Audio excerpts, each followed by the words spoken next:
Well, hello there, and good day to all of you. Real quick, we're gonna go over the trade on SM today. Many names that we actually were watching this morning. All of them posted on the trading community, but right now I don't want to bother you with too many details or things that you probably don't even care about.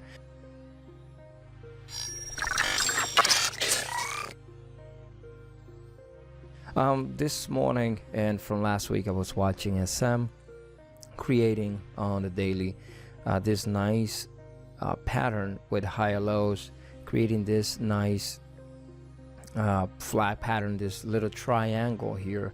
I was looking for the rejection of the area, so you can notice right here we got a $14.93 trend line coming into the 15 minutes. You can see a little bit of a whipsaw here, not really much action during the pre-market hours, but once this thing opened, we have an opening range here that was rejected near the high of the pre-market hours. Right here we could put a trend line, if you can see it right there. We started to come down. One thing that I want to tell you is that with this type of market, a lot of times if you wait for the confirmation, you might lose the entry, but patience is one of the best things to have.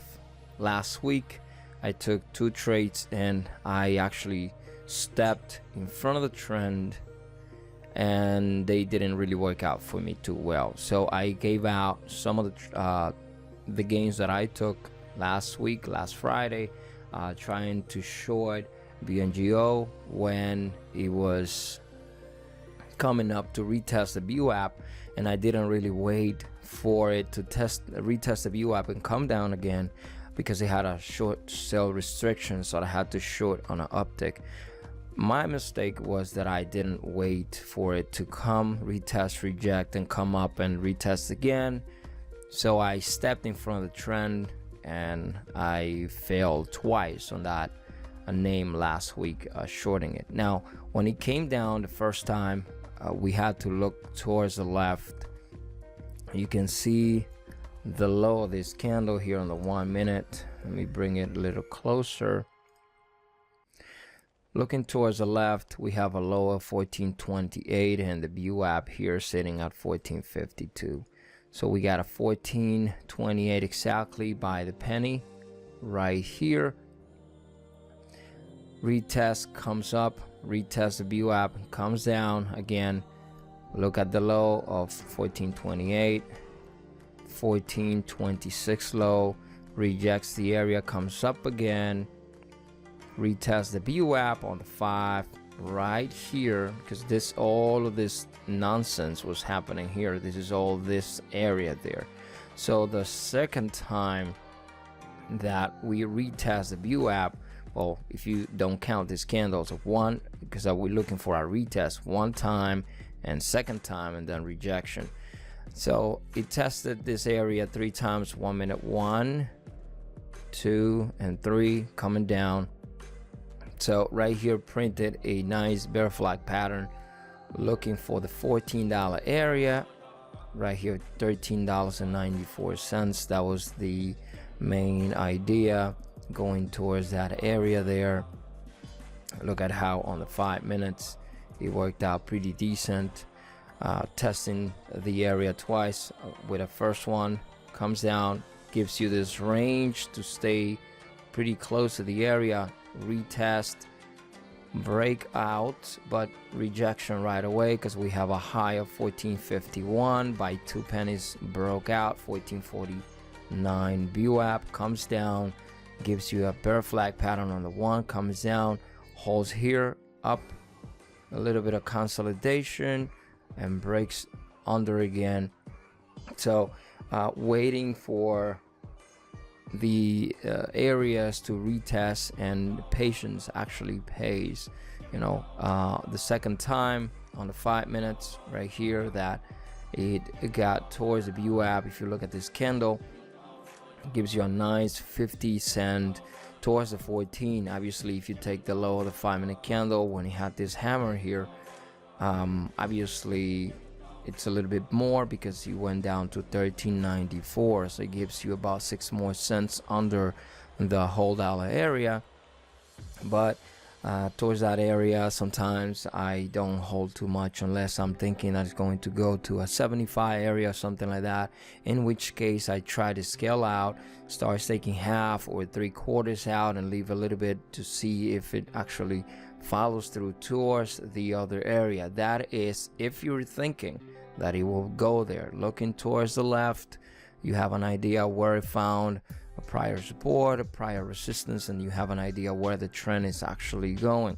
Now, I did not take the other short here under the VWAP. The reason being is because when it printed this hammer, it came up here, first hammer, and then inverted hammer here. And although it was coming up towards this area and rejected on the first 5 minutes, you see how we plunged here. One thing that I did not like on this pattern was that it printed this bull flag pattern formation right here on the 5 minutes. So I figured that it was actually not going to hold, and I didn't take that trade. It was 11 o'clock. It was a little bit slower, and I didn't feel comfortable with what the whole overall market was doing, so I didn't feel like I wanted to take this trade and step in front of the trend and put a short trade under the VWAP this time around, because I felt that it was not going to work. So far today is being a little choppy and not so much follow through as I actually was looking for, but so far starting the month in a somewhat decent way, with this trade working out very well as I was actually expecting. I had to wait for it a little bit, and my patience actually paid out. Last week was not the same on Friday because I actually stepped in front of the trend, not waiting for a confirmation before stepping in, because actually I was a little biased on that trade and I wanted it to work the way that I was actually expecting, but it didn't work, so I fell twice. I hope this video served you well and that it gave you somewhat any type of information that you can use for your personal trading career. If you want to keep discussing this type of moves and all this type of stuff that we do every single day, there's an invitation link on the description of this video towards a Discord trading group. There's no sales pitch, just sharing ideas with you guys. I'll see you guys later. Enjoy the rest of your day and happy trading. I will see you next time.